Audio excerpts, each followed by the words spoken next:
Okay, this is Goku Ford Episode 1, here with a review of both a book and a TV series. Season 1, Nothing Beyond. It's going to be me talking about Wizard's First Rule and the TV series Legend of the Seeker. It is based off the book series Legend of the Seeker.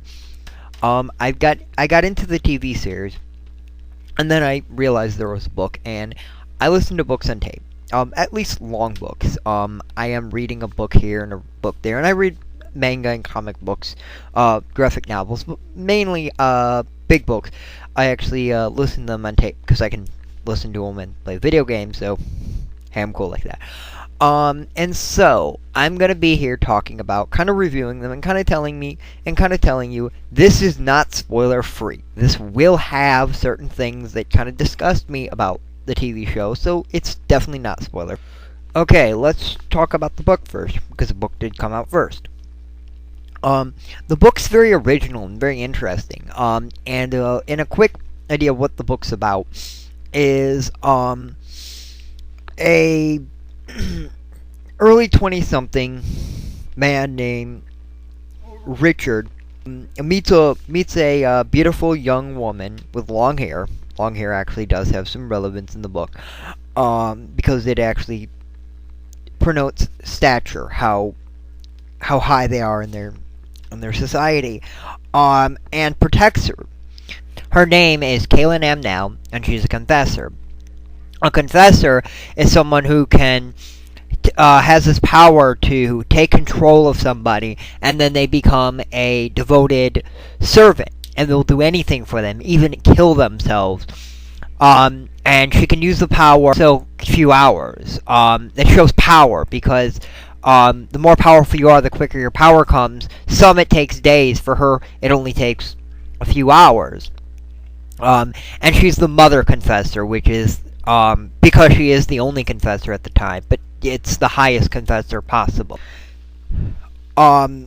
Because she's being followed by 4 gigantic guys. They're Darharans that are following her, and Darharans are gigantic guys with blonde hair, and it's called a quad. The reason of a quad is because a confessor can take control of one person, and so 3 other people that person controlled wouldn't be able to fight them. That's the reason why, and their leader, Lord Rawl, is the one that sent him after the confessor.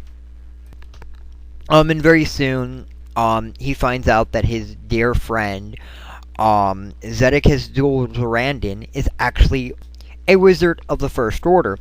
And, he is then named the Seeker of Truth, which is basically somebody who seeks out the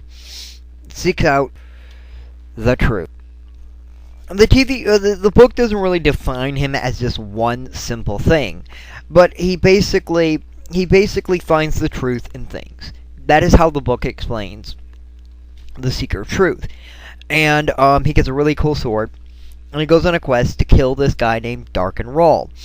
Darkenrahl is this really powerful wizard who does these very horrible things, but he thinks he's good. He thinks he's the hero. He thinks he's doing what is right, and so the first book is about him finding a single box of Warden and hiding it from him until winter.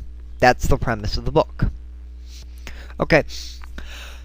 The book's really good. It's very interesting, very original, the things they do, and it's very dark. There's rape in many of the books. In the first book, Kaylin's actually stripped naked and about to be raped by a group of, I believe, 3 men. It could be 2. I'm not exactly sure.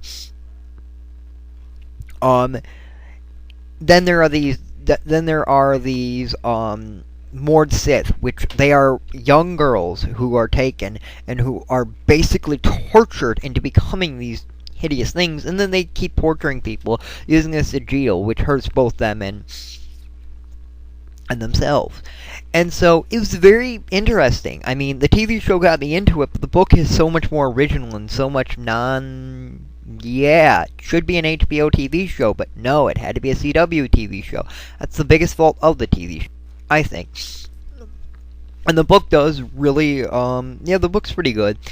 Yes, this is the end of me talking about the book.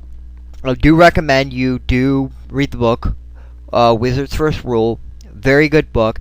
And this is the end of part 1. Part 2, I'll talk about the TV show. So, yeah, stay tuned for part 2. This is Goku 4001. Comments and video responses are very welcome.